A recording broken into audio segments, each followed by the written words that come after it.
Ixi, o pessoal aqui ouvindo o 247. Espera aí. Roseli, está muito alto. Está muito alto. E fica atento que eu te chamei outra vez, você não ouviu. Eu vim até aqui. Então, uma coisa que eu vou perto de micro-ondas. Florestan Fernandes está falando. Beleza, então tá. Em algum momento a gente já está entrando no ar, pessoal. Vamos lá, vamos lá, vamos lá, vamos lá. É isso aí, estamos no Facebook. Deu um probleminha no YouTube, mas estamos no Facebook do Instituto de Análise de Ações Sociais Roberto Rodrigues. Hoje recebendo o Sidney Aranha, eu e Dr. Wander Andrade. O Wander está aqui enlouquecido para fazer perguntas, está com a corda toda aqui. E vamos falar muito sobre questão ambiental, sobre o panorama de Guarujá, sobre a questão aí, o que a luta democrática e as eleições de 24 podem trazer aqui para a gente refletir enfim, construir um mundo possível, um mundo democrático, um mundo onde a gente acredita na ciência, ainda que a gente possa questionar, ainda que a gente possa até colocar algumas interrogações, mas basicamente a gente acredita na democracia, na ciência, no bem, seja lá qual for o que você acredita que é o bem. Vamos lá.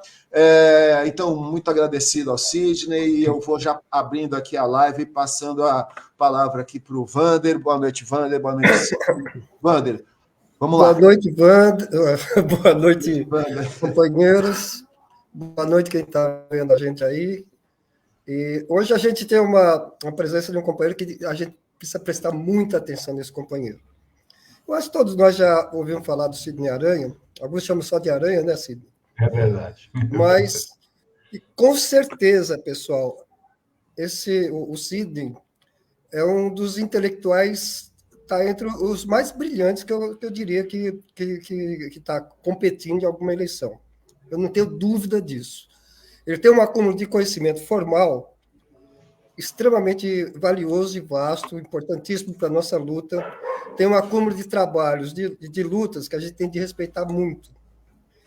Então, eu acho que seria um ganho imenso. Já é um ganho ele estar nessa eleição, contribuindo com as ideias dele, com os acúmulos dele, né? Inclusive com a prática que ele desenvolveu e vem desenvolvendo, né? Mas seria um ganho imenso se ele ganhasse no Guarujá, e eu acho que ele tem chance, a gente tem chance de fazer companhia para o segundo turno, e devemos pensar mesmo na possibilidade de ganhar, por que não? Sem dúvida, e precisamos trabalhar com essa perspectiva e usar o máximo de nossa disponibilidade, de nossas forças para fazer isso. Acho que seria um ganho imenso para o Guarujá, se ele ganhasse, e para a Baixada, né? Não só para isso, né? Já que a Baixada...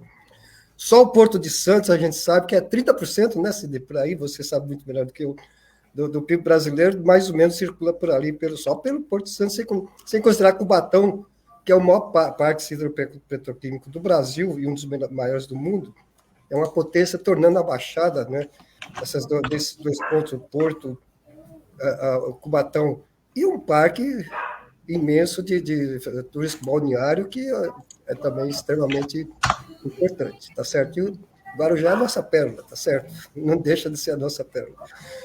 Então, basicamente é isso, Sidney. Muito obrigado por você estar na luta, muito obrigado por ser o nosso candidato, tá certo? E grande abraço para você, e a palavra é sua para você fazer uma intervenção inicial. Primeiro, eu quero agradecer, né, as palavras do Wander, eu agradeço muito, viu, Wander? Sim, elogios de um amigo querido, assim, mas ninguém ganha eleição sozinho. Por vezes, a gente falava aqui, um pouquinho antes de começar, o preparo acadêmico, ele é importante, não tem a menor dúvida, mas nem sempre ele é o fator principal numa eleição. Mas eu acho que o Wander, ele fala muito bem aí da questão do polo petroquímico e de Guarujá, e, sobretudo, do Porto, que se você pegar o PDUI, né, que é o Plano de Desenvolvimento Urbano, aqui, que a GEM fez, que o Conselho Metropolitano fez, ele aponta que 96% de todos os grandes investimentos nos próximos 10 anos na região da Baixada Santista, ou se darão no Porto de Santos, ou se darão no Parque Industrial de Cubatão. Isso é uma concentração isso demonstra que tanto o Porto como o Polo Industrial de Cubatão são grandes vetores de atrativo, né, de desenvolvimento. Não é por menos, Wander e Márcio, que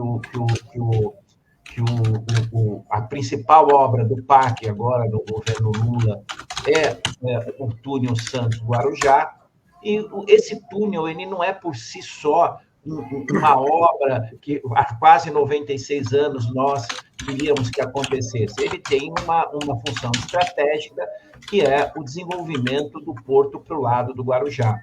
Existe ali o projeto Largo de Santa Rita, que é um projeto que está vizinho da Ilha de Barnabé. Eu trabalhei nesse projeto quando era superintendente do porto, e ali a ideia, o governo Lula está trabalhando muito forte nisso, de nós construirmos 15 novos berços de atracação para o Porto de Santos. Isso vai trazer um impacto muito grande de desenvolvimento aqui no Guarujá, porque essa área é muito mais ligada ao Guarujá do que Santos. O fato é que Santos já cresceu tudo que tinha que crescer, pelo menos a sua área ligada ao porto ali, a área que é ligada à Ilha de São Vicente, e agora o porto começa a esparramar o seu desenvolvimento aqui para o Guarujá. E o Guarujá, eu não sei se vocês sabem, Guarujá é a cidade que tem o principal entroncamento logístico da região, quer pelo porto, quer pelo aeroporto, quer pela a expansão das ferrovias e quer pela possibilidade da terceira via, da Anchieta Imigrantes, que deve chamar a Via Verde, ligar Suzano a Vicente de Carvalho. Eu quero dizer que isso, viu, Wander, me motivou a ser candidato novamente aqui pelo Guarujá, disputar a eleição, porque eu acho que é uma tarefa importante para o nosso campo, que é um campo democrático, muito bem colocado no início, que combate não só o negacionismo, mas ele vive, e nós somos resistentes na questão do Estado Democrático de Direito. Acho que é importante isso, porque o Brasil ainda está cometido de uma doença terrível, que é o fascismo, que varreu o mundo nos últimos anos. Okay. Muito bem. Essa primeira conversa nos interessa demais. A gente já abriu aqui um... Você tinha me perguntado qual é a pauta. Eu falei, a coisa é meio solta aqui, mas é solta até a página 2, né? Porque, na verdade, eu sou meio um radarzinho aqui, eu vou puxando a coisa. E aí eu já consegui ver 3 grandes eixos da nossa conversa aqui. O primeiro eixo da conversa é o poder do Guarujá, do poder econômico que está crescendo a partir de Guarujá, né, Porto. A gente, né, como o próprio Wander comentou, né, a pérola do Atlântico aqui, a gente tem essa visão turística do Guarujá. Eu me lembro que há uns 40 anos atrás, e certamente já vinha essa discussão, a gente defendia que não deveria ter ponte, não deveria ter tudo, não deveria ter nada, Guarujá tinha que ser uma dificuldade para chegar lá, porque preservava a beleza, tarará, tarará, tarará. Eu cheguei a participar de algumas reuniões no Guarujá, na época que tinha Conselho de Turismo, as questões todas históricas e turísticas de Guarujá. Aí você vê todo esse panorama de Guarujá hoje, né? A gente já falou sobre a gentrificação na Baixada de modo geral. Guarujá também acontece isso, né? Muita gente tirando muita gente pobre, e também, por outro lado, muita favela, muita comunidade acontecendo. Então, essa conturbação, essa eclosão habitacional toda em Guarujá é quase uma regra na Baixada toda, que é um outro e muito a ver com o Porto de Santos, que, na verdade, é um porto, né? O grande porto da região. Esse é um outro eixo. Esse outro eixo agora é um eixo geral aí que o Sidney pensou no final, que é essa loucura toda que assola o mundo, né? E que a gente em algum momento vai falar mais na frente, que eu não quero deixar de destacar, que é o nazifascismo aí que vem assolando o mundo, né? Eles tomaram a saída do Biden, inclusive lá nos Estados Unidos essa semana, lançou aí para o pessoal do centro-direita aí americano, que é mais ou menos isso que está lá, né? Não muda muito de centro do direito para o centro-direita, mas enfim, talvez coloque alguma pimenta nesse vatapá norte-americano aí, que eu acho também vamos destacar. A gente... Quero passar a palavra para o Wander e explorar um pouco mais, Wander, essa questão, para a gente entender. Você falou da cava ali, você falou da questão ambiental, queria aprofundar e tirar, né? Vamos tirar coisa do Sidney aí, porque, além de tudo, ele é um grande conhecedor da questão ambiental, né, Wander? Não só isso, ele sabe tudo do porto. O Sidney é tão estratégico. Olha que beleza, como ele é estratégico. Para a Baixada, você não pode pensar na Baixada se não pensar no quê? Você tem que pensar em Cubatão, você tem que pensar absolutamente de forma séria no Porto de Santos, que é o maior porto da América Latina. Você tem que pensar que esse porto vai crescer e o crescimento dele vai se dar basicamente no Guarujá. Não tem como, ou praticamente não tem mais como crescer em Santos, vai ser Guarujá. Então, Guarujá, nessa parte... Aliás, hoje já detei, o Sidney pode me corrigir, cerca de 40% do Porto de Santos, na verdade, está no Guarujá e vai crescer mais. A gente não pode... Vocês veem quanta coisa interessante que com impacto na Baixada, que a gente vai conversar hoje, por isso que é importante vocês prestarem bastante atenção nessa live, que tem a questão do aeroporto. Aeroporto que está bastante bem financiado hoje, está aparecendo no capital para seriamente implantar a um prazo relativamente curto esse aeroporto. Então, são coisas importantes. Túnel, Porto de Santos, o aeroporto, que é importante. Eu queria chamar a atenção para uma coisa que eu tenho até umas pranchas que eu passei para o Márcio, que é a alça norte do Rodonel. Essa alça norte está especificamente colocada, né? Que, lógico, um dos primeiros objetivos dessa alça norte é desafogar o centro da capital, melhorar a mobilidade, etc., etc., mas está especificamente colocado. Facilitar, agilizar o acesso à região da Baixada Santista, mais diretamente ligada ao Porto de Santos. Está especificamente no projeto escrito isso, Sidney. Você, com certeza, já viu isso. Para quando que é agora? Era para 2014, depois passou para 2016, aí ficou parado, mas provavelmente sai agora. A obra está acelerada realmente, né? O ano que vem e outro ano, 2025, 2026, provavelmente já está em novos planos, que vai impactar bastante a Baixada, não só pelo porto, e aí então um viés econômico importantíssimo, Cubatão também, e turismo, claro que também. Mas isso é interessante. Mas, Sidney, eu queria que você desse uma colocada rápida, acho que são filés minhos interessantíssimos que a gente vai conversar, mas viralizou aqui, na região, e não só na região, mas a questão da cava subaquática. Eu queria até, Márcio, eu coloquei duas pranchas aí bem legais sobre a cava subaquática, e o companheiro podia dar segura um pouquinho mais aí, que eu já... Pode ser? Enquanto isso, eu queria só botar de volta na conversa, para você dar uma exploradinha a mais, nessa questão do Rodonel, para o pessoal poder ver aqui, porque me desculpa aqui a moleza, eu acabei demorando um pouco para colocar no ar aí. Acontece, né? Esse está mais próximo. Vamos puxar aqui. Olha que beleza. Isso, olha. E aí eu vou colocar o outro aqui. Deu? Ops, pronto. Saiu pequenininho. Mas ficou assim. Esse é o do... Eu dei para um pouquinho. Mudou. Aqui o negócio faça você mesmo. A gente faz aqui... É que mudou o app, né, Márcio? Mas, basicamente, olha que beleza. Olha, essa parte vermelha tem 44 quilômetros mais ou menos, é quando fecha o Rodonel, que a gente, nos bons tempos, chamava do quê? De Robonel. Era o nosso nome carinhoso ao Rodonel, era o Robonel. Mas, de qualquer maneira, tem 44 quilômetros ali em cima que fecha a alça. E vai ser relativamente a curto prazo. 25, 26 deve estar mais ou menos terminado, enfim. Sempre atrasa, mas está correndo bem a obra agora.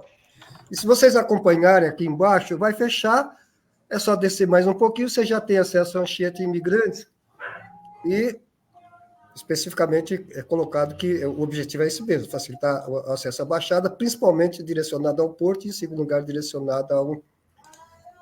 Tem outra prancha, mas se você não conseguir, deixa que o app novo também eu estou no programa agora. A questão é o app novo, né? O Sidney deu uma caída aqui. Acho que agora voltou. Tá ruim o Sidney. Opa. Oi, tudo bem? É com esse... Tá dando aí, Sidney?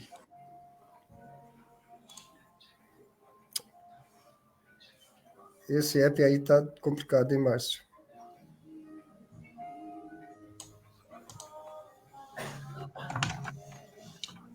Na verdade, eu acho que é a conexão do Sidney, viu? É mesmo? É porque você tá falando, eu tô falando. A gente está se vendo. Oi, vocês estão me ouvindo? Então, agora estamos. Deu uma paralisada vocês aqui. Então, tá com um probleminha, você ouviu? Né? Você chegou a ouvir? Vocês demonstraram um vídeo, uma planta, uma sugestão. Era o Rodoanel, né? Eu vou passar. É assim. A gente só tem que lembrar que tanto o governo federal como o governo, e a gente viu isso na questão do túnel, só para lembrar aqui algumas coisas. Eles estão agora utilizando esses formatos de PPP, né? Parceria público-privada. Esses formatos de PPP, eles não definem mais esse tipo de projeto da forma que vocês mostraram, sabe? Assim, ó, a estrada será por aqui. Eles fazem assim, ó, eu quero que você, iniciativa privada, ligue o ponto A ao ponto B no percurso menor e no menor espaço de tempo seja feito o trajeto, né? Eu estou contando isso para vocês para dizer que essa terceira via, ela ainda não se sabe direito qual será o traçado dela, né? Até porque deve utilizar esse formato de PPP que está sendo utilizado no túnel, viu? Inclusive, não se discute a questão das apropriações, mas nenhum ente federativo, nem a União, nem o Estado, até agora, afirmaram categoricamente aonde será o traçado. De qualquer forma, é uma questão inafastável que o governo federal, junto com o governo estadual, muito mais o governo federal, ele deve investir quantias bastante interessantes para essa terceira via, essa terceira ligação. Porque não adianta nada você aumentar vamos dizer assim, as condições do porto de fazer mais, importar, exportar, e ainda nós não termos gargalos de acesso ao porto. Lamentavelmente, o Brasil, ao longo do tempo, ele ainda mantém a sua principal fonte de... Ele mantém a sua principal forma de transporte ainda caminhões sobre roda, quando deveria ser trilhos, né? Mas o governo Lula, junto com o governo Lula, junto com o Alckmin, esse conceito da nova indústria brasileira, nós estamos analisando e deve ter investimentos maciços na área de ferrovia também. Aliás... Um país continental, né, Sidney? Que o Dom Pedro foi uma pessoa assim que foi... Assim, lembrar... Teve uma visão brilhante e fez a primeira estrada de ferro locomotiva da América Latina, uma das primeiras do mundo, e parou tudo porque a indústria automobilística fez um lobby importantíssimo e acabou, né, com o transporte sobre trilho. Mas lembrar que o governo Lula está... Isso. Lembrar que o governo Lula está dando muita ênfase, até no Porto eu vi isso, nós criamos, no MPOR, no Ministério de Portos, criou a Secretaria Nacional de Transportes Hidroviários. Porque, assim, o Porto de Santos também não é só Santos e Guarujá. Vamos lembrar que o Porto de Santos é Santos, Guarujá, Bertioga e Cubatão. Né? Bertioga, porque a nossa Itatinga está lá. E assim, não dá para a gente não alegar que toda essa pujança, toda essa movimentação de carga de Porto de Santos, hoje afeta diretamente São Vicente e Praia Grande, porque são áreas de retroporto também, tem o Porto Sim. Seco. Inclusive, Praia Grande fala muito em trazer uma ZPE, né? Que eu acho que Praia Grande não seria o melhor local, e sim Guarujá, lógico, por uma questão até de defender a minha Natural. terra. Natural. Né? Mas assim, o Porto de Santos hoje, ele esparrama a sua riqueza e a sua exuberância por toda a região da Baixada Santista, né? Não tem a menor dúvida, nos 9 municípios. Você, só para... Brasileiro, né, Sidney? Com Deixa certeza, só a Baixada. Deixa eu Pois só não. perguntar uma coisa, porque eu tenho acompanhado aqui nas redes sociais, principalmente no Twitter, né, no X, os posts do Alckmin. E aí a sensação que eu tenho é que o Alckmin vem fazendo um trabalho bem ligado a essa questão mesmo. E aí você mencionou esse projeto de a nova indústria, né? E me parece que isso está muito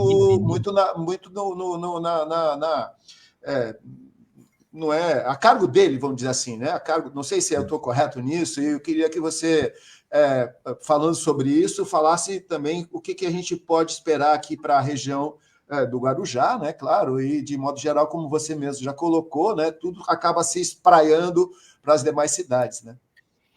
Bom, assim, primeiro a questão da hidrovia, que é algo que a Telma falava há 20 anos atrás, há 30 anos atrás, vai acontecer.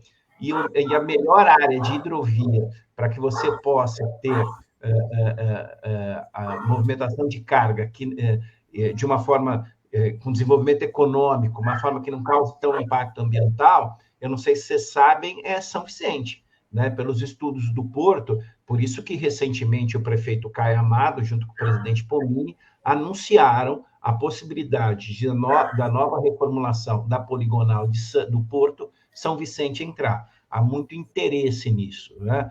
Isso é uma coisa. Outra coisa são as EPS, que são as zonas de processamento e exportação, que está no escopo do presidente Lula e, sobretudo, na pasta do vice-presidente Alckmin, né? Porque, assim, por mais que o Porto se tenha essa riqueza gigantesca, ele é um porto eminentemente agrário, né? Nós somos campeões na exportação de granel sólido, de celulose, né? De açúcar, mas material, tecnologia, material, indústria. Nós pouco exportamos, né? Muito pelo contrário, nós mais importamos. Qual é o grande diferencial? Se você criar zonas de processamento e exportação, você pode criar zonas que ficam em torno da pujança do porto. Você pode importar material, fazer o processamento em indústrias que vão ter isenção fiscal e exportar esse material. Isso faz com que a indústria brasileira ganhe corpo, e nós precisamos voltar a ser um país industrial, né? Nós perdemos muita competitividade ao longo dos anos, sobretudo nesses governos recentes de Temer e Bolsonaro, mas nós precisamos, para que você possa ter uma nova indústria, você tem que ter não só condições tributárias, e isso acho que o ministro Haddad está sendo muito firme nisso, mas também você tem que ter questão de infraestrutura, né? Você tem que ter locais em que essas grandes indústrias possam se instalar e, sobretudo, perto de grandes corredores de importação e exportação. Por isso que eu falo que Guarujá é o lugar ideal, porque toda a ZPE, ela pressupõe uma ZAL, Zona de Ajuda Logística, Zona de Auxílio Logístico. E com todas as características, o aeroporto foi um instrumento que pesa muito nessa balança, porque o material de maior valor agregado, um chip, um equipamento mais elaborado, eu não sei se vocês sabem, ele não vende navio, ele vende avião. Então, o aeroporto do Guarujá pesou essa balança em favor do Guarujá para que você possa colocar uma ZPE na região, que é a zona de processamento e exportação, aumentando assim o parque industrial da região, não sendo só petroquímico como é Cubatão, mas também de equipamentos mais elaborados, né? Então, é uma coisa, Sidney, que a gente pode mais ou menos pensar assim, Tem muitos municípios brasileiros que têm uma dificuldade em se planejar de forma a se tornar autossustentável. Não é o caso, absolutamente, do Guarujá. O Guarujá, o que a gente verifica, agora ele mostrou a imagem do que a gente estava falando no início, da cava. Né? A gente já volta lá, mas prossiga. A gente verifica que o Guarujá tem, não é uma luz só no fim do túnel, tem muitas luzes no fim do túnel e luzes muito brilhantes. Porque você veja, tem a possibilidade do crescimento do porto e com o porto modificado, acho que muito bem colocado pelo Cid, de que um passo fundamental para a gente é agregar valores a que a gente exporta. A gente tem um modelo muito, inclusive retrocedemos um pouco em relação a isso, de um modelo de exportação de manufaturados, e isso precisa ir para alguma coisa com mais agregação de tecnologia, tem mais valor agregado. E Guarujá tem todo o perfil para acomodar um passo nesse sentido, tá certo? Então, por isso que vários fatores estão direcionando Guarujá para dar uma alavancada. Veja, quando eu falei da alça norte do Rodonel, estou falando no aumento de acessibilidade, né, ao porto, que assim está no programa desse fechamento citado, né, referido, nesse perspectiva de mais ou menos curto prazo, aumento do Rodonel, o fechamento do anel, né, aumentando a acessibilidade à Baixada, e especificamente voltada para o Porto de Cubatão, mas mais para o Porto. Tem o túnel, que em 2 minutos vai dar para fazer a travessia, isso aí vai ter um ganho estupendo, né, na acessibilidade, e aeroporto, não precisa nem comentar mais sobre isso. Então, tem vários fatores que colocam o Guarujá como a bola da vez para realmente com perspectiva muito importante de crescimento. Agora, já que o Márcio mostrou a cava, você poderia falar um pouco sobre a cava, que é o baita de uma era de 20, um prédio de 8 andares e o tamanho do Maracanã, mais ou menos, dessa cava. Então, a cava é um problema em vários aspectos, né? O primeiro aspecto, a nossa forma de licenciamento ambiental, ela é construída a partir dessa construção de entes federativos que nós temos, né? União, Estado e Município. Então, perceba, como quem fez o enfrentamento do licenciamento ambiental da Cava da Pedreira foi o Conselho Estadual de Meio Ambiente, não os conselhos municipais, porque ela ficava ali como ela ficava na fronteira entre cidades, o Conselho Municipal de Cubatão não conseguiu fazer enfrentamento, o Conselho Municipal de Santos não conseguiu fazer enfrentamento, e é esse problema que nós temos.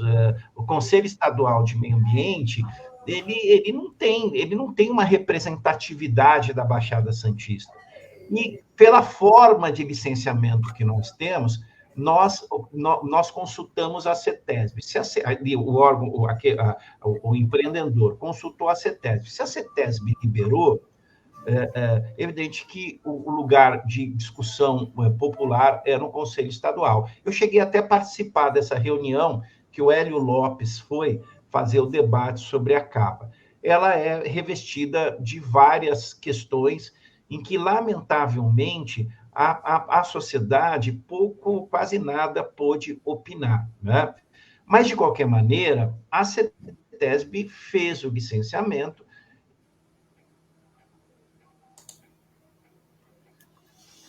Travou o Sidney de novo. Eu acho que realmente a conexão do Sidney, do Aranha, né? Daqui a pouco ele volta. É uma questão bem delicada, né? É uma questão bem delicada, uma questão que foi resolvida meio que provavelmente sob o escudo da questão técnica, né? Você vê, Márcio, acho que isso aí tem uma questão relevante que o Sidney levantou. Voltou. Isso. Aliás, quando eu era... Oi. Sim, prossiga. Não, caiu. A conexão está ruim. Bom, mas só comentando, ele levantou uma questão que é altamente relevante para a gente pensar, que é a questão do município sozinho não conseguir ter um enfrentamento para questões como essa. e a necessidade imperiosa de tentar fazer esses municípios agir como uma entidade conjunto, né? conjunta, Aranha, com certeza. voltou, você Com está certeza absoluta. de novo. Sidney tá dando para falar? Porque eu acho que está sem... Estão me ouvindo? Pode... Opa, estamos ouvindo. Agora voltou. Então, só para encurtar aqui a minha colocação, quando eu era secretário de Meio Ambiente do Guarujá, eu até escrevi um artigo na Tribuna sobre isso. Eu sou muito a favor que nós possamos criar os conselhos metropolitanos de meio ambiente. Os grandes licenciamentos ambientais do Porto, do Cubatão, da área, porque assim, essa cava não está na poligonal do Porto, então o Porto não pôde opinar muito sobre isso, né? Então, isso tem que ser discutido com as lideranças, com o movimento ambientalista, com os secretários de meio ambiente, com a CETESB, com a agência da CETESB da região, né? Nós, lamentavelmente, criamos as regiões metropolitanas, eu sempre falo isso, como um grande estabilidade, mas isso nunca funcionou. Nem em São Paulo, nem aqui, nunca funcionou. Funciona melhor onde tem consórcios de município. Eu falo isso, Márcio e Wander, porque por alguns anos eu fui o suplente do prefeito do Guarujá no Conselho, no Condesb, né? E eu participei. Porque o prefeito ele só vai quando tem eleição. Quando tem as discussões importantes, vão os secretários. E agora que entrou a população, mas até um ano e meio atrás, era paritário, né? Então, veja, nós tínhamos 9 cidades, 7 de governos do PSDB. Como é que você podia ali fazer qualquer discussão contra qualquer órgão do governo do Estado? Porque você já de cara saía com 50% dos votos perdidos, né? Então, é muito difícil você fazer essa discussão com essa influência enorme que o governo do Estado tem dentro do Condesb. Por isso que eu sempre de que a gente faça, de fato, uma governança metropolitana, mas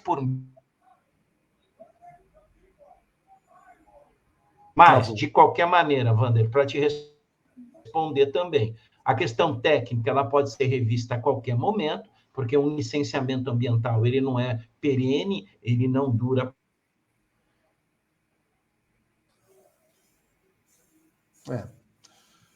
Está congelando o Aranha.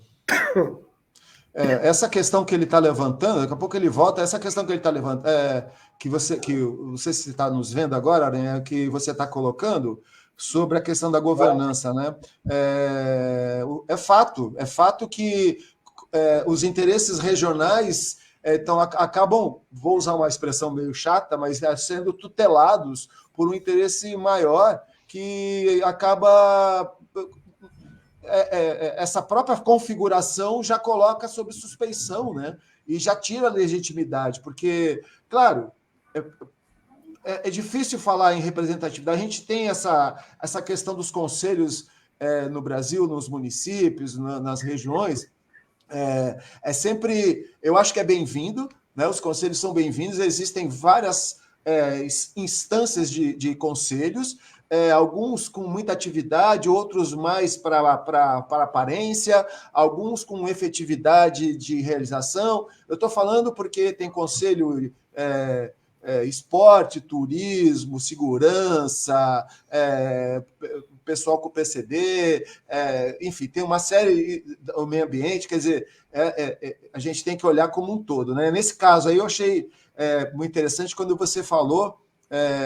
Bom, nesse caso aí acho que é uma situação delicada. Eu acho que o meio ambiente é um valor importante que deveria ser tratado de uma forma um pouco diferente, porque ainda que, por exemplo, a questão da segurança, né, os conselhos de segurança sejam vitais, eles normalmente tratam de questões muito imediatas. O ambiente, ele é uma questão que ultrapassa gerações, né? Aquele ditado lá, né? Se você quiser pensar no mundo, você planta uma árvore, né? Você não planta...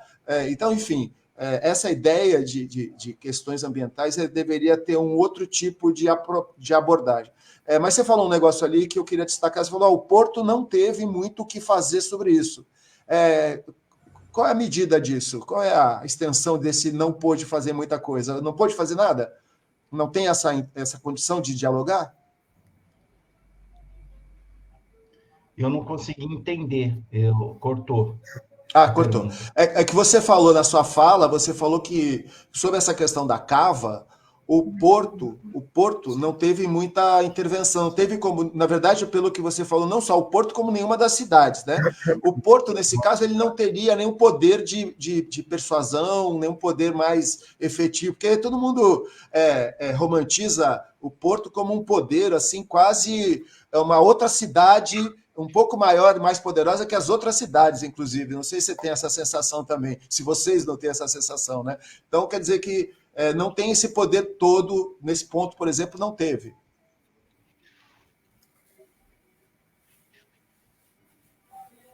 Acho que o Cílio não entendeu, não viu. A comunicação está difícil. Está difícil.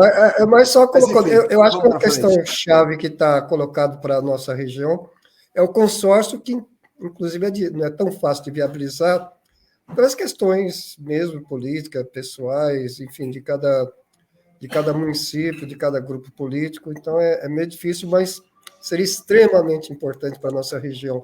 E algumas coisas têm dado certo.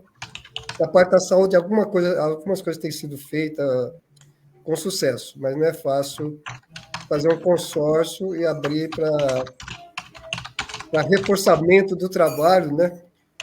Sim. E é um trabalho que a gente deveria perseguir, ir atrás. Porque uma outra vertente para a gente pensar em relação à região... Tá conseguindo ouvir, Sidney? Tá difícil. Mas vamos lá, vamos conversar mais um pouquinho, que é só o seguinte, tem uma questão que eu acho que o Sidney é um dos que levantaram com bastante propriedade, que é a questão mesmo dos créditos de carbono, da floresta em pé. Essa questão a gente não tem levado em conta, a questão de que nossa região é uma das mais ricas em Mata Atlântica preservada. Isso é um ativo, é um capital importantíssimo que a gente tem, nunca trabalhamos com isso, revertemos isso de uma forma mais organizada e de uma forma para reverter em ganhos. Veja, o mundo dito civilizado passou um período muito grande do seu tempo destruindo florestas e provocando grande parte dos efeitos ruins para a nossa ecologia que nós estamos assistindo hoje. Então, é muito mais do que justo que, quando a gente preserva alguma coisa e mantenha isso preservado, eles participem do custo disso, que tem um custo para manter uma floresta em pé, tem um custo para aquela população sobreviver numa floresta sem poder, eventualmente, derrubar alguma coisa, pelo contrário, preservar essa alguma coisa. Então, não é uma doação do mundo, primeiro mundo, entre aspas, mas uma obrigação mesmo. Grande parte dessa destruição foi feita por eles, que a gente está assistindo hoje. E manter a natureza o melhor possível e fazer um enfrentamento de todos esses problemas que a gente vem assistindo, os extremos de temperatura, enfim, os ciclones que a gente não tinha e agora estão se apresentando, as queimadas, o aumento do nível da água, né? Está previsto, por exemplo, para 2050, grande parte da nossa ponta da praia vai estar embaixo do mar, segundo a colocação.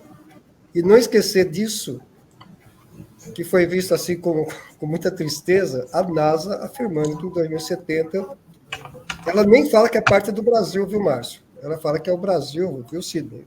Acho que o Sidney falou nesse sentido. Que o Brasil vai estar inabitável, assim como vários outros países do mundo vai estar inabitável. E alguns, infelizmente, uma parte substancial do nosso planeta vai estar embaixo da água mesmo. Bem, Cílio, está ouvindo? Gente... Reiniciei o computador aqui, deu. Vamos ver se ele melhora. Meu filho veio aqui e me ajudou rapidamente. Agora funciona. A gente fez uma série de falas aqui sobre a questão ambiental, né? O Wander acabou de abordar, inclusive, aquela notícia que a NASA está dizendo que o Brasil em 70 anos vai se tornar inabitável. Mas eu queria falar um pouquinho mais perto aqui, no nosso futuro imediato aqui, né? De tudo isso que você conseguiu falar até agora e que a gente conseguiu conversar até agora, e ainda tendo em vista o governo Lula aí nos próximos 2 anos, com certeza, né? O que se pode esperar, o que se pode pensar na região, mas principalmente Guarujá, de problemas, né? A gente vai fazer uma lista aqui, né? Equipamentos da cidade, a questão de segurança, a questão de educação, a questão de saúde, fazer um checklist aí, tipo, olha, isso aqui, enfim, você deve, essas perguntas você deve ser assolado diariamente delas, né? Então, passando a bola para você aí, e se o Wander quiser dar uma melhorada na pergunta. Quanto mais ele falar agora, melhor que uma parte razoável do tempo. Assim, ó, primeiro nós vamos separar. Eu falei dos entes federativos. Eu sou um entusiasta do governo, da forma de governança consorciada, né? Na medida em que os municípios possam se reunir. Isso dá muito certo na região norte e nordeste, por incrível que pareça, aqui em São Paulo, e sobretudo aqui na região da Baixada Santista, não sei por quê, talvez por ego de prefeitos e prefeitas, nós não conseguimos levar isso em conta. Mas também nós temos que ter alguma coisa que a gente precisa separar o joio do trigo, né? Embora nós tivemos um enorme retrocesso ambiental, e não começa no governo Bolsonaro, já lá no governo do Temer, a gente já começa com vários retrocessos, os municípios, por incrível que pareça, eles avançaram. E a Baixada Santista como um todo, eu falo isso para você porque eu fui durante 6 anos e meio, quase 7 anos secretário, e a Baixada Santista como um todo, independente dos partidos políticos, os secretários foram muito unidos e melhoraram muito as condições de proteção ambiental aqui na Baixada Santista. Fizemos o plano regional de resíduos, preparamos o plano regional para a questão das mudanças climáticas, tivemos inúmeros avanços, né? Avanços importantes. Se você pegar das principais métricas de gestão ambiental do Brasil, que é o Programa Município Verde Azul, que é feito pela Secretaria Estadual de Meio Ambiente do Estado de São Paulo desde 2007, uma referência para o Brasil, você vai ver o quanto que a Baixada Santista se destacou. Porque até um passado não muito recente, só Itanhaém e Santos se destacava. Hoje todos os municípios se destacam com isso. E eu quero falar, evidentemente, do meu querido Guarujá. Nós aqui no Guarujá, nós que somos a segunda menor cidade da Baixada Santista, a única que é uma ilha oceânica de fato, nós somos a única cidade da região que criamos ao longo desses anos 2 unidades de conservação e estamos em vias de criar a 3ª. É a única cidade que tem quase 62% do seu município com áreas protegidas. Mas isso não é só como uma fonte cênica, uma fonte de proteção ambiental. Guarujá hoje é uma cidade que se preparou de uma forma bastante...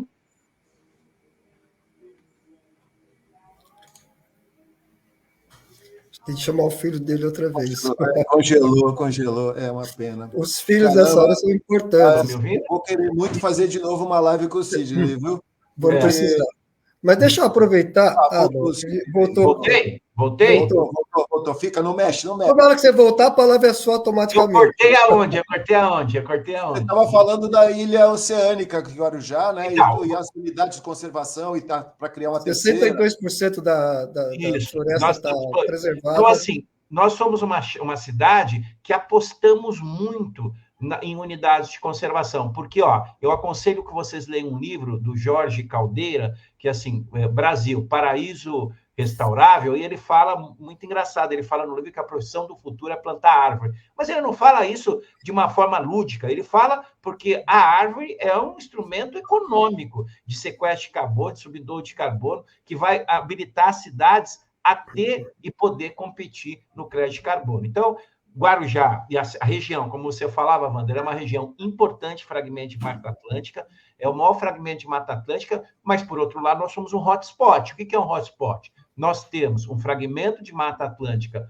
muito valioso, rico em biodiversidade, mas com uma pressão antrópica muito forte. E nós precisamos de dinheiro internacional e aí que entra isso que você estava falando, no Márcio, nós precisamos de dinheiro internacional para fazer a transição ecológica que o governo Lula tanto prega, né? Recentemente, o BNDES anunciou que tem 10 bilhões de reais do Fundo Clima, né? 1% ao ano para quem quer restaurar floresta e 6,5% ao ano para quem quer investir em programas, por exemplo, de energia alternativa. Mas mais do que isso, a Baixada Santista tem que se reunir, os seus 9 prefeitos ou 9 prefeitos, ter juízo e ganhar escala para buscar dinheiro nos organismos internacionais, a partir de um conceito de região subnacional. Porque Guarujá sozinho, por mais que ele fez, ele não vai conseguir buscar acessar o Fundo Life. O Santos, sozinha, com a sua exuberância, a maior cidade da região, também não vai conseguir. Os 9 municípios juntos, aos moldes que aconteceu no consórcio Nordeste, capitaneado e liderado pelo nosso querido hoje ministro Flávio Dino, nós temos que governar de forma horizontal, não vertical, porque a partir daí, Márcio, você vai conseguir dinheiro. Por exemplo, para tirar todas as pessoas de área de APP, área de preservação permanente. A Baixada Santista precisa de uma mega produção de habitação para tirar as pessoas de área de risco, para tirar as pessoas de área de manguezal, para tirar pessoas na área em torno de curso d'água. Santos não tem muito o que comemorar, não. É uma cidade próspera, mas tem a maior favela da América do Sul, da América Latina. E ela tem que reconhecer isso e entender que ela é tão pobre em alguns momentos como é Santos e como é Guarujá. E que elas juntos, e que nós juntos podemos, fazendo a lição de casa, atendendo as ODSs, nós temos condição de trazer dinheiro. Eu só vou, aqui, resumir para você uma conta para vocês verem o tamanho da conta. Guarujá tem Guarujá tem um orçamento de 2 bilhões e 500 milhões por ano. No Fórum de Davos foi feita uma conta de quanto a América do Sul vai gastar para fazer a transição climática, a transição ecológica até 2070. O Guarujá, para resolver o seu problema de transição ecológica, ele tem que ter 50% a mais do seu orçamento, além dos 2 bilhões e 500 milhões, mais 1 bilhão e 250 milhões, todos os anos daqui até 2070, para fazer com que Guarujá seja uma cidade esponja, para que Guarujá seja uma cidade resiliente, para que Guarujá seja uma cidade que resolva o problema de espaço, que é a questão da drenagem de água pluvial, quando você tem eventos extremos. Mas não é só Guarujá, são todas as cidades da região. E se nós não entendermos que as fronteiras são construções da humanidade, e que para a natureza, e para o dano ambiental, e para a catástrofe ambiental não existem fronteiras, nós não vamos conseguir resolver esses problemas. Eu queria só me permite, Wander, eu acho muito importante essa abordagem toda, mas quero destacar como é que tem um amigo meu que usa chama troca de significado, né? Eu entendi uma parte de todas as palavras que foram usadas. É uma situação meio técnica, mas a gente percebe claramente que está dentro de um universo onde há um debate fortíssimo sobre tudo isso. Eu não vou nem chamar que é técnico nem político, é um fórum onde há uma conversa muito forte sobre isso, há toda uma clareza. E eu quero fazer um contraponto quando você fala que as pessoas que estão nas áreas de manguezais, as pessoas que estão nas palafitas, as pessoas que estão nesses lugares, elas têm um olhar para quem está com essa fala que é quase uma ameaça à vida delas. Eu não sei se eu estou errado, eu só quero, talvez esteja dramatizando, mas é mais para a gente entender como é que a gente faz essa aproximação na comunicação para que essas pessoas, de modo geral, entendam, que o que está se propondo não é acabar com a vida delas. Sim. 2, que o que está se propondo não é acabar com a atividade profissional, porque tem muita gente que é pescador, atividades tradicionais, né? Gente que mora. Como é que a gente conversa com essa gente? Como é que essas pessoas são sensibilizadas? Como é que a gente traz essas pessoas para apoiarem porque é importante toda essa discussão. A sensação que eu tenho é que esse diálogo aí, regional entre as 9 cidades é vital para o nosso futuro da região, mas também me parece que essas pessoas precisam, todas elas acabam sendo, no dia da eleição, colocadas ali na mão dessas pessoas, eventualmente, que podem votar nelas ou não. Né? Então, como é que a gente seleciona? Não sei, eu entendi, entendeu, a sua construção, e assim, e recentemente eu participei de um debate com o professor da Universidade Federal sobre a questão do racismo ambiental, né? A justiça climática ambiental. Lembrar aos senhores que quem morre em eventos extremos são as pessoas mais pobres.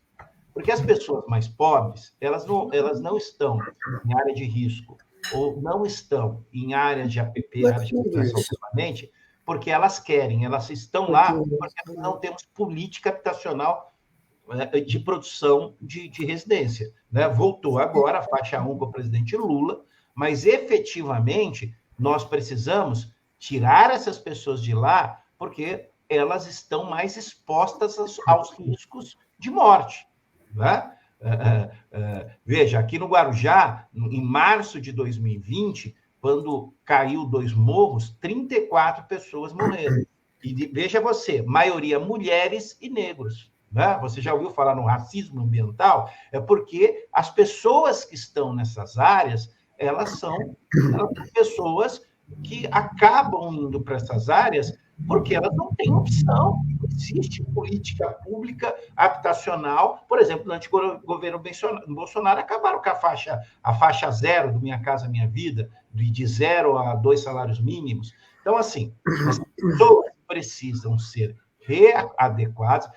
O professor Cazu, ele usa realocados ambientais, ele chama, acho que é isso. A gente precisa realocar essas pessoas para áreas em que possam ter minimamente proteção, porque qualquer evento extremo, elas estão expostas a isso. Né? É deixar claro. Mas lembrar também, eu acho que você colocou num outro ponto importante, que quando teve aqui esse evento extremo no Rio Grande do Sul, e ali ficou muito claro o discurso do prefeito Sebastião, e depois o discurso, não sei se vocês viram esse vídeo, da candidata do meu partido, Manuela Dávila. Né? A Manuela chamava atenção, até preconizava ali que poderia haver esse desastre, mas as pessoas não quiseram ouvir. E, recentemente, é bom lembrar que um dos maiores cientistas do Brasil, viu, Wander? Esse sim, o intelectual, que é o Carlos Nobre, ele falou muitas vezes isso. As pessoas têm que colocar em conta a questão ambiental quando for às urnas agora, no dia 6 de outubro. Né? E eu tentei fazer esse debate aqui, e é impressionante como as pessoas ainda se encantam pelo discurso fácil, daquele, não, nós vamos resolver isso aí. Não vamos resolver. Sabe? Né?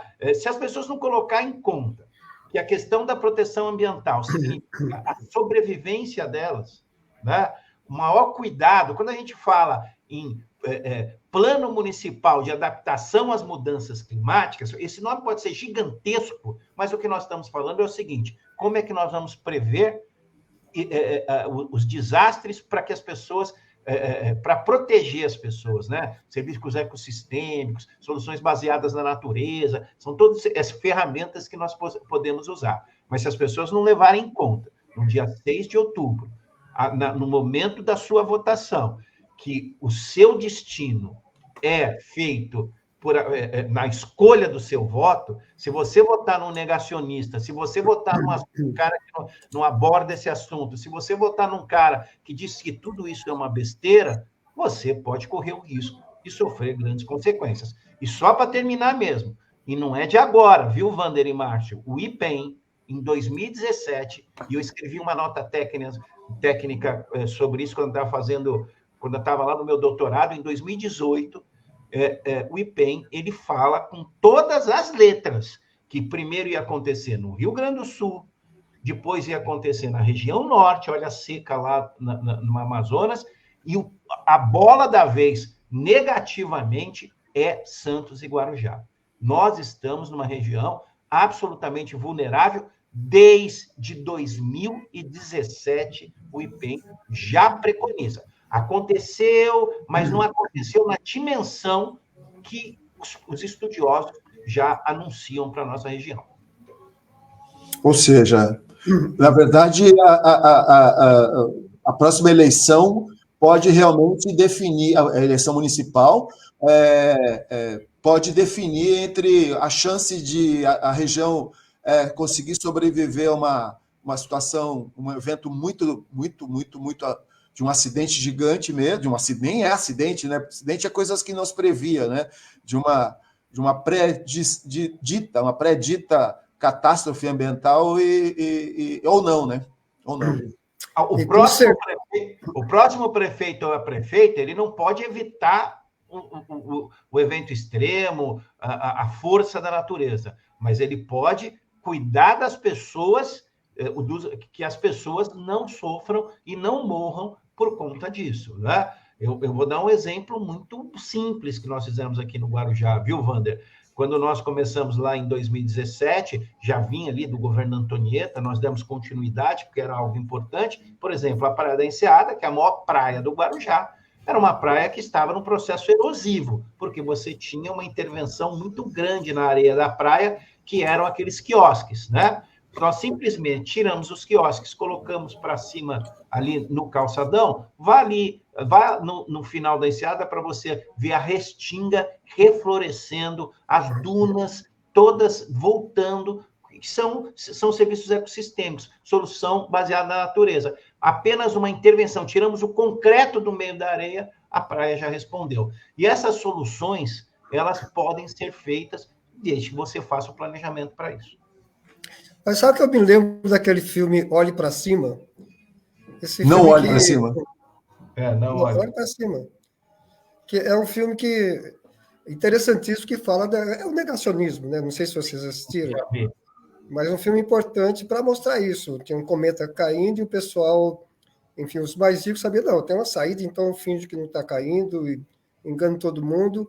Mas você vê, só que a coisa está descarada. Você vê a Praia de Santos, o assoreamento está absurdo. Quer dizer, como a toneladas, uma quantidade muito grande de areia sendo mobilizada a cada maré. Os canais assoreados, a praia, agora em algumas regiões subiu e outras está lá embaixo. Então está tudo muito claro. E a gente sabe que o prejuízo do acontecimento de uma catástrofe, como aconteceu no Rio Grande do Sul, é muito, muito, muito, muito superior a você fazer as medidas preventivas, né? E o pessoal está levando isso de forma mesmo, a maioria das pessoas, de forma que não está entendendo, não está vendo o risco iminente. Guarujá, por exemplo, tem mais de 40%, né, da população em áreas precárias, residências de risco, mangue e zonas de encostas com risco de deslizamento, mas isso não é diferente da maioria das cidades da região. É mais ou menos parecido. E do litoral mesmo, né? Caraguá, Ubatuba, também acidentes importantes relacionados a isso. Agora, basicamente é isso. Eu acho que é importantíssimo levantar com muita força essas questões, tentar acender essas questões no coração das pessoas, para as pessoas se mobilizarem. Mas, basicamente, Marcelo, acho que a gente está indo para o final dessa live. Vamos nada, eu vou arrancar coisa. Não vamos que eu vou arrancar coisa desse homem ainda. Peraí.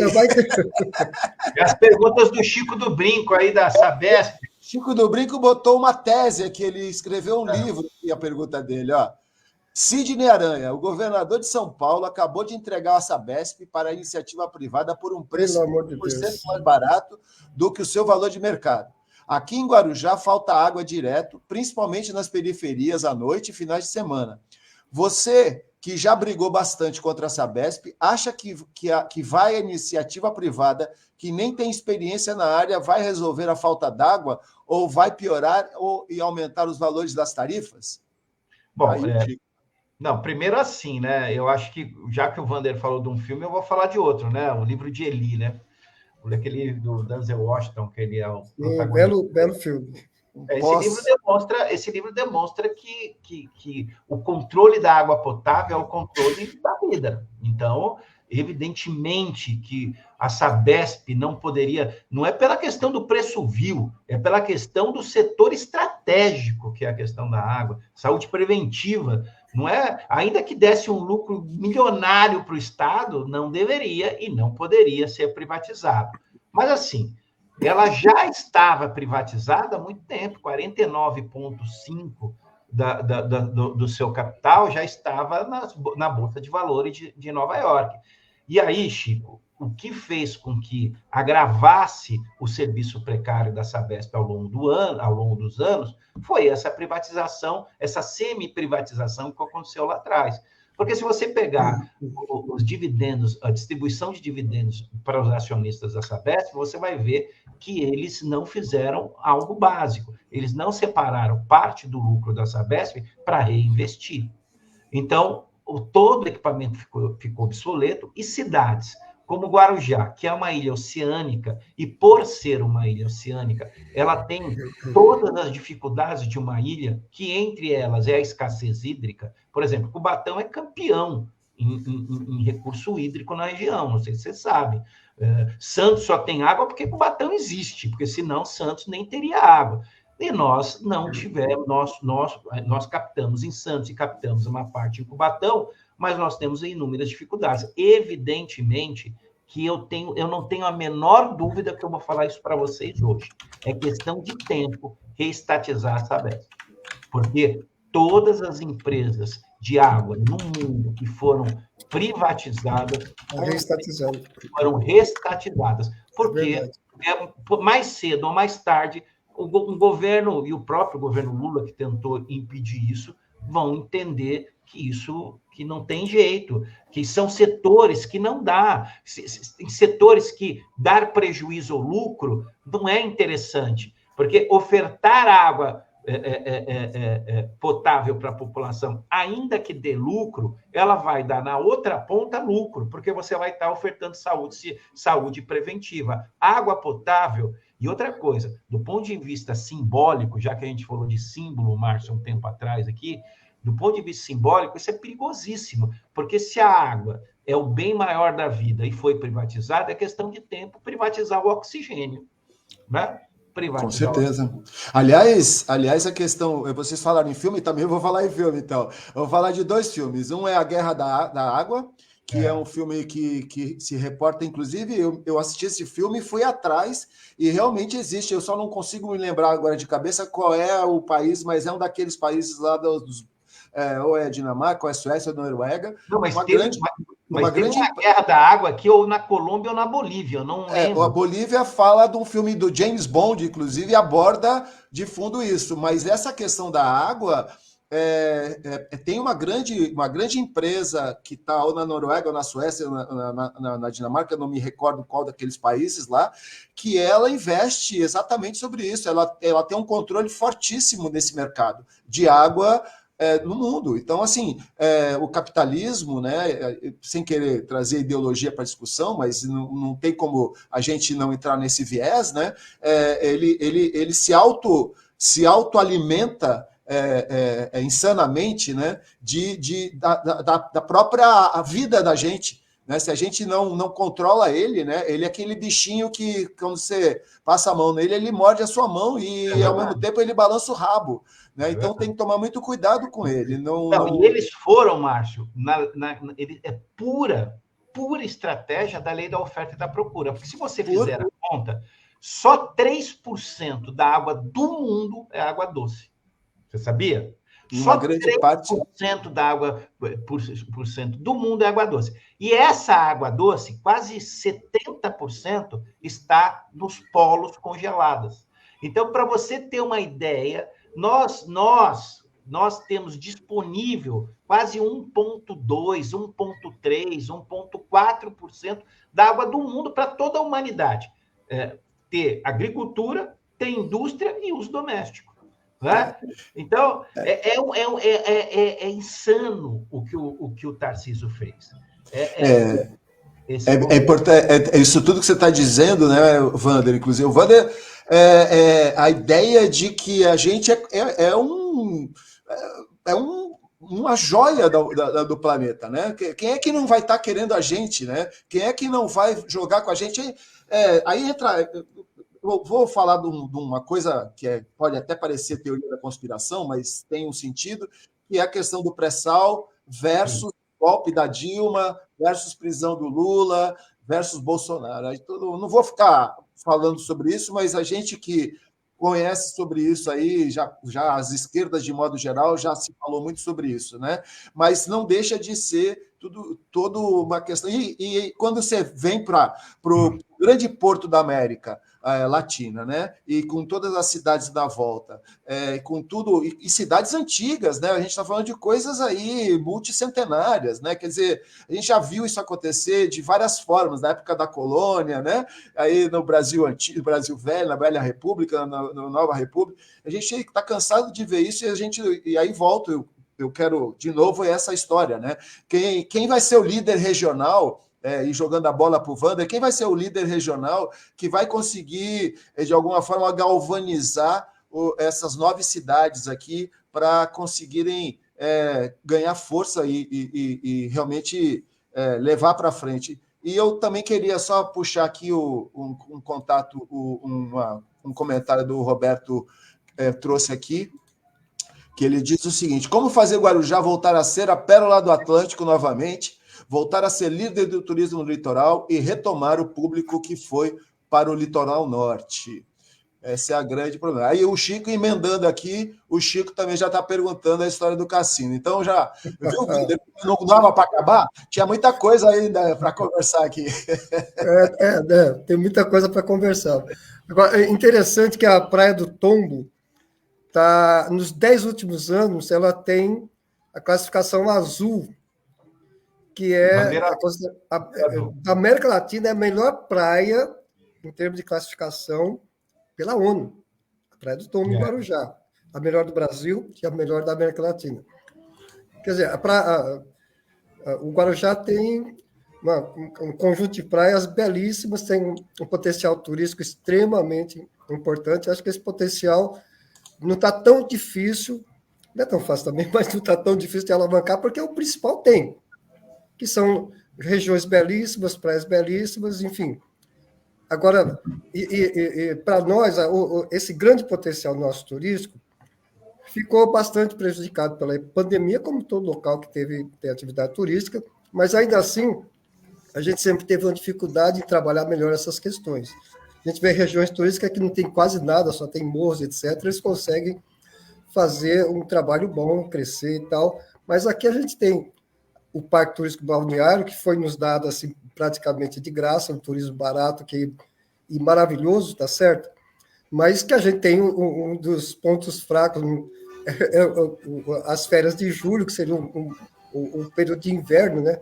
Seria um lugar de grande afluxo de turístico, né? Porque muitas pessoas, estudantes principalmente, mas aí libera a família para ter possibilidade de viajar, e a gente não tem grandes alternativas aqui, porque no frio o pessoal não vai querer muito ir para a praia, deveríamos ter mais coisas, mais insumos para alavancar essa parte turística. O Guarujá realmente tem um potencial incrível nessa área, tá certo? Eu acho que é uma das vertentes que a gente que dá não só para Guarujá, mas para outras regiões, uma das possibilidades, por isso que eu falo, Guarujá tem um potencial enorme agora de ser a bola da vez, de crescer muito com todos esses pontos que a gente colocou, né? Então, esse é o comentário, Sidney.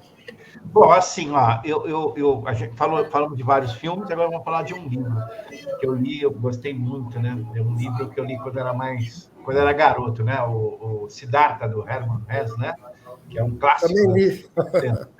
Então ele vai lá falar que o rio, né? Aquela coisa do budismo, né? Que um rio não passa 2 vezes no mesmo lugar. Então eu uso isso para dizer para você, para o colega que perguntou, que o passado ele tem que ser visto com uma certa reserva, né? Porque é a mesma coisa, às vezes, quando nós estamos melancólicos, não sei se já aconteceu isso com vocês, você vai lá naquela casa que você morou, que era na sua adolescência, Você vai lá ver aquela casa porque você espera encontrar novamente aquele sentimento que você sentia, aquele gostoso que você sentia quando você era adolescente. Só que você se frustra, né? Porque aquela casa já não é mais a mesma, o ambiente não é mais a mesma, as pessoas que estão na rua não é mais a mesma. Eu conto isso para dizer para você o seguinte: o Guarujá pode voltar a ser uma grande cidade, mas não mais de veranismo, como ela foi no passado. O veranismo não é algo salutar para o Guarujá, não é algo salutar para a Baixada Santista. O turismo de segunda casa, onde a pessoa compra um apartamento, e esse apartamento fica fechado 10 meses por ano, é um turismo que alavanca a desigualdade social. É um turismo que não explora a pobreza, explora aquele cara que ele ganha um dinheirinho 2 meses por ano e nos outros 10 meses subsequentes, ele fica numa situação difícil. Por isso que eu acho que o Guarujá ele vai alcançar o seu brilho de novo. Mas assim, furando a bolha imobiliária de Santos, porque com o túnel, e muito bem o Wander falou, 2 minutos para atravessar, vir para o Guarujá e de volta, ao preço do mercado imobiliário de Santos e o preço do mercado imobiliário do Guarujá vai atrair de sobremaneira para que as pessoas aí de Santos venham para o Guarujá. E é esse Guarujá ocupado, com atividade o ano inteiro, com as pessoas circulando, o comércio funcionando, é esse Guarujá que nós queremos.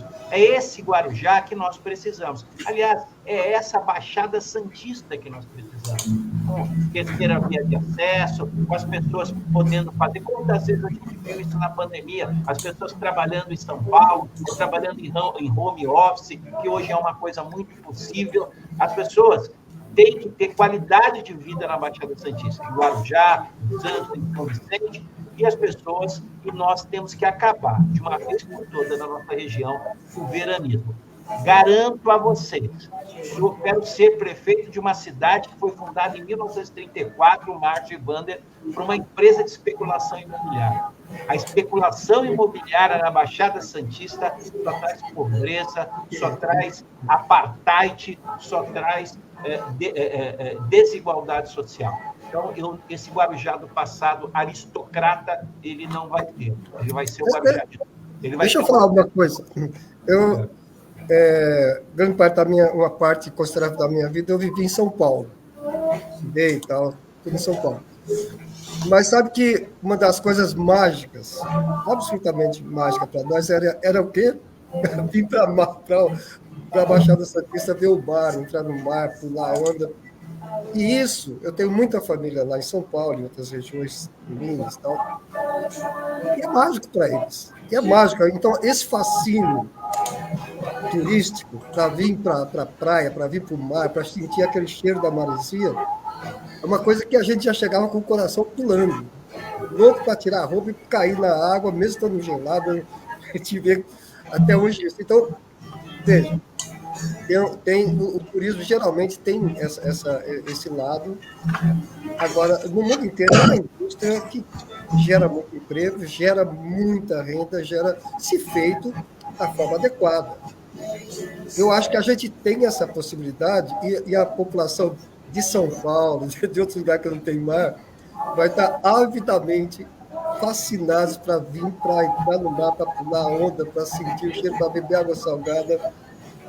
Meu amigo que a gente trouxe para cá, a primeira coisa que ele fez, ele nunca tinha visto o barco, foi sair correndo, pegar um monte de água e engolir, e sair pulando, e falar, meu Deus, é salgado mesmo. E feliz. Então, essa felicidade o pessoal vai ter. Vai querer vir fazer o turismo balneário, que eu acho, quem não é, provavelmente vocês, não sei se o Márcio, mas se não conhece que nasci daqui, eu não sei. Mas a gente tinha esse fascínio, que até hoje eu estou desde 80 aqui. Eu vim fazer um mestrado, na verdade, em Cubatão, por isso que eu vim para cá, tá certo? Mas era mágico, Cid. Era mágico. Não, mas assim, Wander... Dá para fazer um turismo legal. Eu sei que eu vivi na hora da praia um período, eu ficava enlouquecido com aquele pessoal vindo arrebentar tudo e tal, mas dá para... Enfim, eu acho que dá para jogar com isso também. Assim, a gente tem que separar turismo de veranismo. É que a gente confunde. Sim, É sim, sim, sim. É isso que o Chico explicou aqui, ó. O turismo é aquele ocupação do hotel, é aquilo que acontece na Europa, é aquela a pessoa, o cara lá vem para ver o mar, lógico, ele vai ficar no hotel, ele vai ficar numa pousada, ele vai desfrutar da cidade durante o ano inteiro, num plano. E tem o turismo empresarial, Sidney Aranha, que é importantíssimo. Isso, num plano estratégico de turismo. O veranismo, ele mobiliza a cidade. Ele é um carcioma. Você que é médico. Não, concordo. E aí, aquilo que o Chico falou aqui, muito bem colocado, com as nossas unidades de conservação, que nós chegamos a começar esse plano de trilhas, por exemplo, você pode explorar a exaustão, não só a praia, como também essa Mata Atlântica exuberante por meio do turismo ecológico. Perfeito. A gente tem muito aqui na Baixada, ainda tem cidades que vivem do IPTU ao invés do ISS, né? Tem muita cidade que, ao invés de ter e bancar turismo, eu ainda participo do Conselho de Turismo de Santos, na época, pouquinho antes da Copa, e eu nunca vou esquecer das pessoas que era do setor de eventos, pedindo para a secretária de turismo da época para conversar com os hotéis, porque, ver se eles conseguem baixar um pouquinho o preço, não sei o quê. E ela respondendo assim, olha, eu posso conversar, mas como é que eu vou explicar para eles para baixar o preço se eles têm demanda que não acaba mais para ter ocupação? Então, esse é o mercado. O que eu entendo, isso que você está falando, por exemplo, Praia Grande, tem muito pouco hotel, proporcionalmente à cidade, e muito veranismo, muito apartamento, e aí você tem um outro tipo de atividade que está acontecendo, que é essas atividades de condomínio mesmo, né? Guarda, que tem todo um em volta dessas coisas, e aí eu entendo o que você está dizendo, porque, na verdade, quem é que vai ocupar isso? Quem tem condição de pagar por um condomínio de R$2.000, entendeu? E aí para ter 3, meia dúzia de empregados ali dentro tocando, né? Aí eu tenho a minha tese, que é a seguinte, Aranha, há uns 40 anos atrás as pessoas vinham para a praia e olhavam lá do interior, de outro lugar, e falavam assim, ai, que maravilha, quando eu me aposentar eu vou morar aqui. Aí elas se aposentaram e vieram morar. E é muito legal, mas muito poucas têm uma conexão com a cidade de uma forma visceral. Elas vêm, o dinheiro delas já não vem daqui, vem de uma previdência. Elas querem ser bem atendidas, porque elas têm dinheiro para pagar. E então a cidade acaba vivendo do IPTU que elas pagam lá no condomínio, e isso não gera serviço, ou se o serviço que é gerado gera muito pequeno. Como a gente tá ligado, né? O Chico está aqui, o Roberto, a Cida, a Alcilene, o pessoal ligado ao setor de bares, restaurantes, hotéis, a gente sabe muito bem que existem proporcionalmente em algumas cidades muito pouco setor hoteleiro e de alimentação preparada. Poderia ter muito mais. E isso que o Wander falou é muito importante, essa emoção que traz as pessoas, e eu gostaria muito de conectar essa emoção que as pessoas veem com uma conexão da brasilidade, de ver a questão histórica, cultural que a gente tem aqui, é muito mal vista, né? Muito mal trabalhada. As pessoas, ainda que tenha toda a história da colonização, não deixa de ser uma parte da história do Brasil, né? E é muito mal explorada enquanto turismo, a gente descarta ela. As cidades aqui, a gente está no berço, queiramos ou não queiramos, é o berço. Então, essa conexão do turismo histórico também é perdida. Da mesma forma que... Então, o cara desce de São Paulo para vir tomar... Esse cara que ele vem ali para se emocionar, é muito bom, mas às vezes vem um cara, ele desce, toma uma cerveja, come um negócio e volta, né? Ele não consome muito, então tem outro problema aqui. O Robson Silva está dizendo o seguinte, vamos ver aqui. O Robson Silva está dizendo o seguinte, boa noite a todos. Sidney, o que fazer para reduzir o índice de criminalidade na cidade? Isso é uma coisa delicada. Na cidade que vem com um aumento anualmente e muitas vezes afasta o turista da região por insegurança. complementa. Sendo que, como o doutor Wander falou, temos uma praia mais linda do nosso país, podemos explorar mais. Então, aí contigo. Primeiro essa questão da segurança, a gente tem que conversar melhor isso, né? Se você pegar o Instituto Eu Sou da Paz, que é o instituto mais credenciado no Brasil, que faz análise dos índices de criminalidade, Guarujá não é a cidade mais violenta da região, não é? Se você pegar, depende do recorte que você faz. Se você pegar crimes contra os costumes, crimes contra a mulher, Praia Grande é muito mais. Não sei se vocês sabem. Ela tem o maior índice de estupro, violência à mulher, é Praia Grande. Se você pegar roubo e furtos, Guarujá vem diminuindo sensivelmente. Guarujá é muito alvo de grandes matérias de questão de crime organizado, né? Até porque, como o Wander falou, nós somos uma cidade que temos ali nós temos assim áreas muito ricas e áreas muito pobres, e aqui acaba sendo, entre aspas, o entreposto para exportação de drogas, porque é o maior porto do hemisfério sul, 260 destinos. Então, evidentemente, que não é só o Porto Santos, todo grande porto do mundo tem esse problema. Mas Guarujá não é a cidade mais violenta da região. Ponto. Eu acho que isso a gente tem que sempre enfatizar, porque eu acho que a imprensa, às vezes, vergasta nós demais. Se você pegar todos os índices, nós não somos.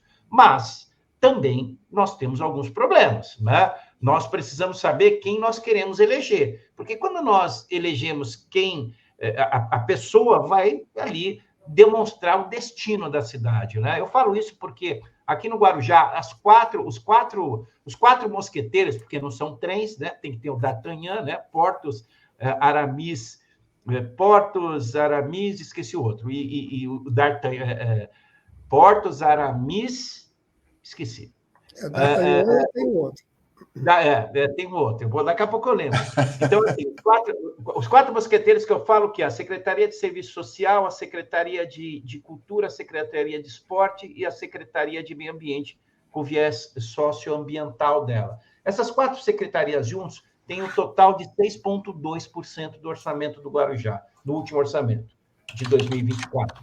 Enquanto a Secretaria de Defesa Social, que tem a Guarda Municipal, tem 7% e às vezes chega a 10% do orçamento. Eu não estou aqui criticando que os municípios não devem ter guarda municipal, mas nós temos que investir mais na causa do que no efeito. Veja, nós só investimos 3% no orçamento em programas de combate à pobreza, né? E sabemos que a questão social ela é intrinsecamente ligada com a questão da geração de violência, uma vez que, se você não tem igualdade na partida, se você não tem escolas públicas de qualidade, se você não tem equipamento público dentro das comunidades, como a Marta fez em São Paulo, com o CEL, se você não tem atividade para essa juventude, evidentemente, vai cair lá nos 25% dos jovens brasileiros que estão no nem, né? Nem estuda e nem trabalha. Então, nós precisamos entender que Guarujá que nós queremos do futuro. Porque, olha que coisa interessante, Wander e Márcio. A semana passada, eu assino o Valor Econômico, que é um jornal extremamente de direita, mas é um jornal interessante, né? E aí ele trouxe uma grande matéria sobre o Anuário da Violência do ano que saiu agora semana passada. Você sabia que nós diminuímos no Brasil, de 2015 para cá, em 60% a internação de adolescentes nesses órgãos como Fundação Casa? Aí você fala assim, poxa, mas diminuiu, então, a criminalidade? Não, a maioria desses jovens migraram para os crimes cibernéticos. Aumenta exponencialmente todo ano, as pessoas estão trocando ali o furto e o roubo por golpe na internet. Então, assim, eu só estou te contando isso para dizer para você, o grande problema hoje da população brasileira não é o roubo e o furto, é o golpe cibernético.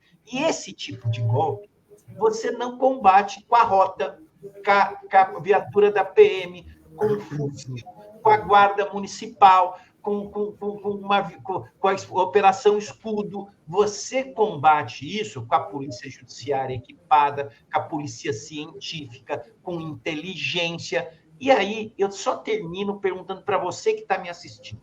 Nos últimos 15 anos, o Brasil aumentou exponencialmente a bancada da bala. Elegemos capitão, coronel, tenente, general, delegado.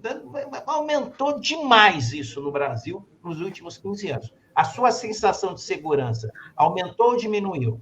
Ela continua pouca, você continua com medo. Se nós elegemos esses caras e você continua com medo, alguma coisa está errada. O que eu quero dizer é que se a gente não investir na causa, que é educação, oportunidade, cultura, esporte, e se você continuar pensando que só viatura da polícia e PM armado e Operação Escudo vai resolver a situação, sinceramente, você vai continuar muito tempo com medo ainda.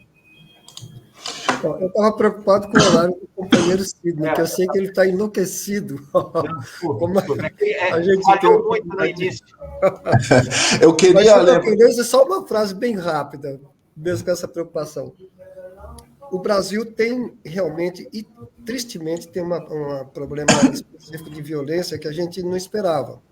Por exemplo, quem esperava que houvesse uma direita fascista, extrema-direita, né? Nazista, violenta, negacionista, e negacionista em relação à cultura, em relação à ciência, em relação à vacina e a tantas coisas. Eu não esperava. Fosse tão amplificada, tão grande, tão aguerrida, né? E violenta mesmo. Ninguém esperava. Os índices internacionais mostram que nós somos um dos países que mais mata, que mais tem feminicídio, etc. Entre os, estou dizendo que é.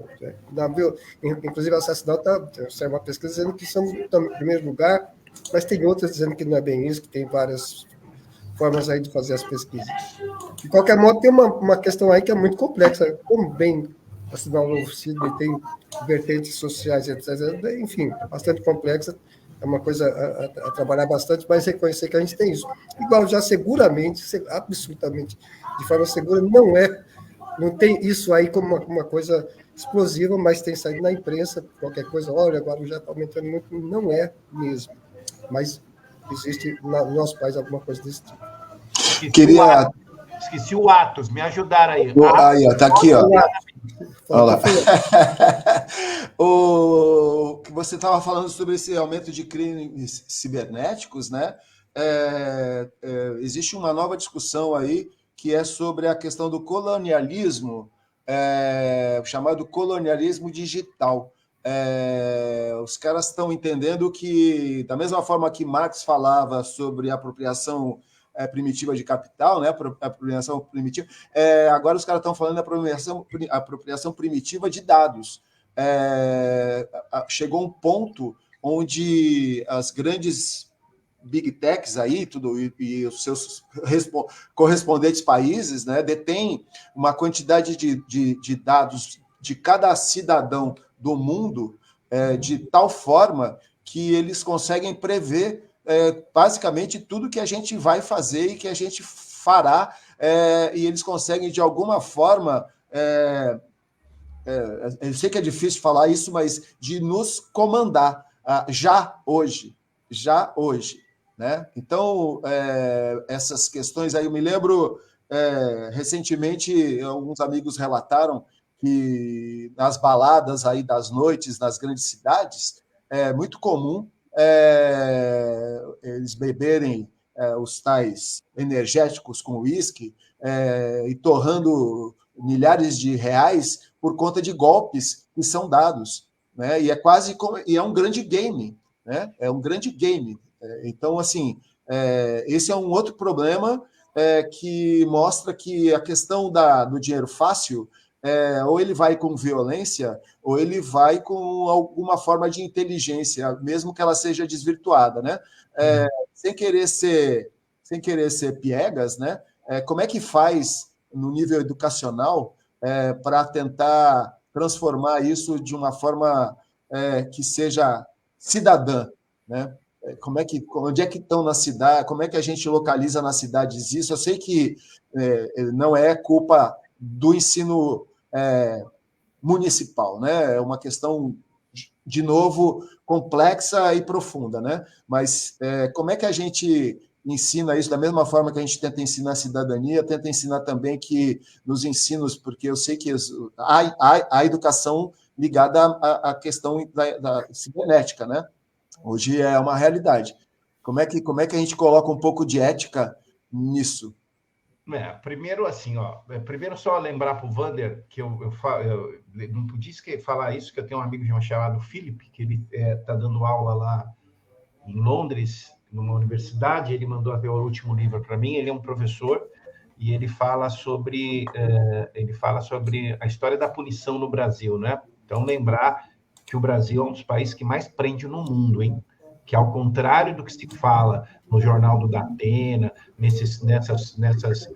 na imprensa sanguinária, o Brasil é um dos países que mais prende no mundo, mas prende mal. Prende o negro, prende o pobre, prende o pessoal que sempre está ali afastado na periferia da cidade.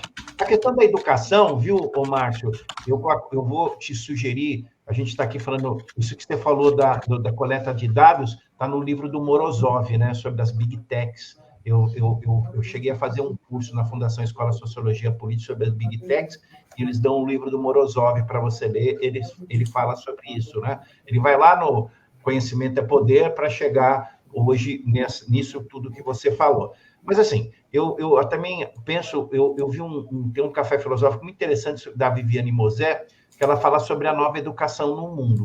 O fato é que nós todos já fomos alunos ou professores, alunos e professores, e somos alunos até hoje. O fato é que nós precisamos reinventar a educação.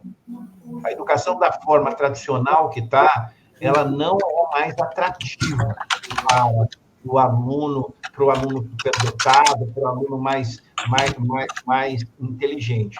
Se a gente não estender a escola para casa, envolvendo pais, envolvendo a família, eu acho que ela vai continuar sendo uma coisa meio que obrigação, né? Eu acho que a educação ela só flui quando você tem prazer de estudar, né? Então, nós precisamos mudar isso. Como nós vamos mudar? Eu não tenho a varinha de condão e não é aqui nesse programa que eu vou dar para você. O que eu entendo, eu fui e sou professor, né? Formei meninos que são juízes, fui professor muito tempo na área de direito, dei aula em curso de serviço social, e o que eu posso falar para você é que nós estamos atrasados no tempo, né? Sobretudo com essa questão dos dados fluindo de uma forma tão violenta e tão rápida. Eu penso que nós, como a Viviane Mosé fala, a Viviane Mosé até vai dizer o seguinte: imagina, como é que você vai falar para um aluno que ele tem que ter uma grade curricular? Grade é isso, né?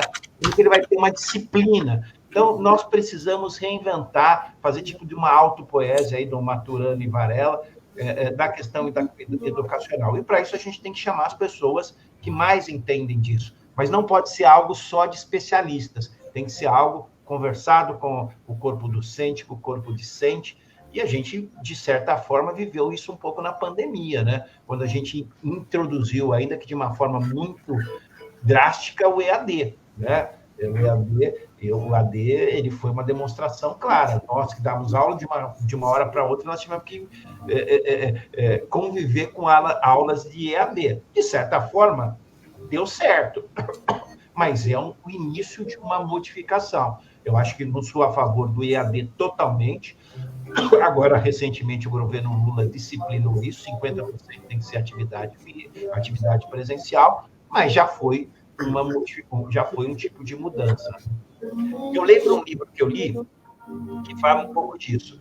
Por incrível que pareça, A Decodificadora. É o livro da Jennifer Doudna, é aquela bioquímica que ganhou o prêmio Nobel de Bioquímica. Vê você, Wander, que inventou a vacina do RNA mensageiro. Né? O RNA mensageiro. Isso. É muito interessante que você vê... Salvou muita gente, viu, que morreria certamente por causa do Covid. É muito interessante a história de vida dela, como ela começou a aprender biologia. Ela morava no Havaí. Eu acho que ali você tem alguma coisa muito que pode ser uma dica, que ela tinha um professor de biologia, que ela saía para ver as coisas, que ela tinha mais aula ao ar livre do que efetivamente aula dentro.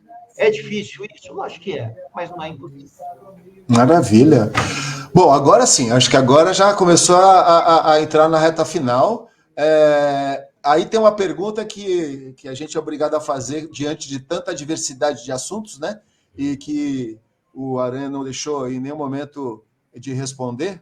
Tem mais aqui uma fala do Chico. O Chico aqui está colocando aqui que precisamos fomentar o raciocínio lógico nos jovens e esclarecer que nem toda informação da internet que se recebe é verdadeira e ele tem que ter consciência de classe para que não seja manipulado por interesses ocultos. É isso aí, Chico. Quem mais que a gente não perguntou que a gente deveria ter perguntado, Aranha? Eu acho que foi um grande bate-papo entre amigos aqui. Foi muito bom conversar com vocês. Aquilo que eu falo, né? Aquilo que eu falei para vocês, os problemas do Guarujá, de certa forma, eles se repetem nas outras cidades. Eu penso que essa questão das cidades unidas, juntas, para resolver grandes problemas, é a saída da escassez financeira. Lembrar que, muito bem, gostei muito dessa sua frase, vou usar agora aqui na campanha do Guarujá, que a cidade é fadada ao insucesso, a cidade que se preocupa mais com o IPTU do que com o ISS. Gostei muito dessa sua frase, gostei muito, porque não sei se você sabe, esse é o mal do Guarujá. Guarujá é a cidade que tem os maiores IPTUs da região, se não do Brasil, né? A ponto de uma revista Exame de 10 anos atrás apontar que os imóveis do Guarujá ficavam fora da bolha imobiliária, ali ainda quando o Lula estava no segundo mandato, por conta do valor altíssimo dos seus IPTUs. Então, acho que faltou assim, a gente conversar um pouco de justiça tributária aqui no Guarujá, mas eu acho que nós vamos ter outra oportunidade. Parabéns a vocês para dar oportunidade para os colegas da nossa quadra política. Eu soube que o Márcio Carteiro virá aqui, vai participar. A Thelma já deve ter passado por aqui. Todos os colegas, né, que a gente se encontra nas lutas da vida. Eu agradeço demais a oportunidade. A gente amanhã tem o Djalma Sutero, a gente vai ter o Fábio de Mello, que também é que vem aí dos petroleiros. A gente tem. Wander, ajuda aí que eu já não. Eu sei, Adriana Lima Peruíbe, junto com a Ceia. Basicamente Ceia, todos os prefeitos da região e alguns de outras regiões do litoral, enfim. Bom, tem muita gente aí.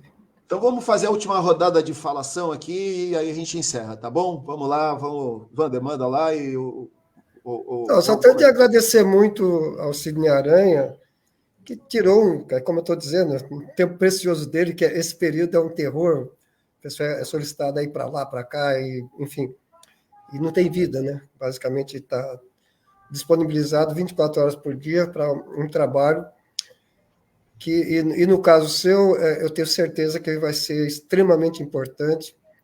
Eu acho que você tem uma chance muito grande de ir para o segundo turno, e dá para pensar em ganhar mesmo, é isso que a gente tem que pensar sempre.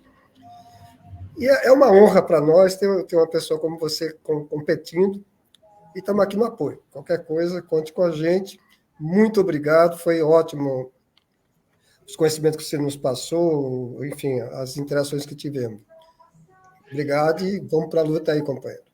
Obrigado, Wander. Aquilo que eu falo são palavras de amigo, elogios que eu fico muito assim, feliz de receber e dizer para vocês que campanha realmente, Wander, é difícil, viu? Eu gosto de campanha, viu, gente? Eu não vou falar para vocês, eu estou obrigado. Eu gosto de campanha, gosto de ir para a rua, gosto de conversar com as pessoas, mas o Wander colocou uma coisa que é verdade, né? É um período que a gente não tem vida, né? E, assim, agradecer demais a minha família que aqui tem me apoiado, está com o meu lado, agradecer parceiros e companheiros, camaradas, que nem o Chico do Brinco, que me acompanha nessas jornadas. Muito obrigado. É isso aí, galera. Então, a gente vai terminando a nossa conversinha aqui, que eu considero um conversão super precioso, um presente aí nessa noite de quarta-feira. Quero convidar todos para continuar seguindo a gente. Como eu disse, amanhã vamos saber um pouco sobre Cubatão. Vamos falar um pouco sobre Cubatão através do Djalma. e lembrar que a gente tem que comemorar, né? Que a última vez, eu falei na primeira retorno das nossas lives, mas a verdade é que quando a gente fez essas lives, né, Wander, na eleição passada, ainda vivíamos num momento de nazifascismo exposto, com gente imitando a pessoa que morria, com uma dor existencial gigante, estavam saindo da pandemia, de várias doenças ao mesmo tempo, a humanidade toda sofrendo, e nós no Brasil sofrendo em dobro, e graças a Deus, graças ao seu voto, você que foi lá votar, você que conversou com o seu vizinho, você que conversou com as pessoas e trouxe um pouco de luz, de racional, de coisa científica, de um pensamento mais sensato, a gente conseguiu mudar esse grande governo brasileiro para um cara que está lá em cima e que representa, ele é mais um símbolo, não pode esquecer que ele agora já virou até uma ideia, né? Seja lá qual for, mas que tem a ver com democracia, tem a ver com diálogo, tem a ver com querer o bem das pessoas, tem a ver com querer que todos tenham oportunidades e tenham uma vida melhor. E é isso que a gente vai aí encaminhando. Em outubro a gente vota e vamos tentar votar o melhor possível e vamos continuar votando. Isso é o mais importante de tudo. Agradecer a todos. Vamos dar tchau para todo mundo aí. Obrigado, Aranha. Wander, valeu. E a gente volta amanhã, Wander. Tchau, abração. Tchau. Até amanhã. Obrigado, Aranha. Valeu, gente. Abraço, Aranha. Tchau.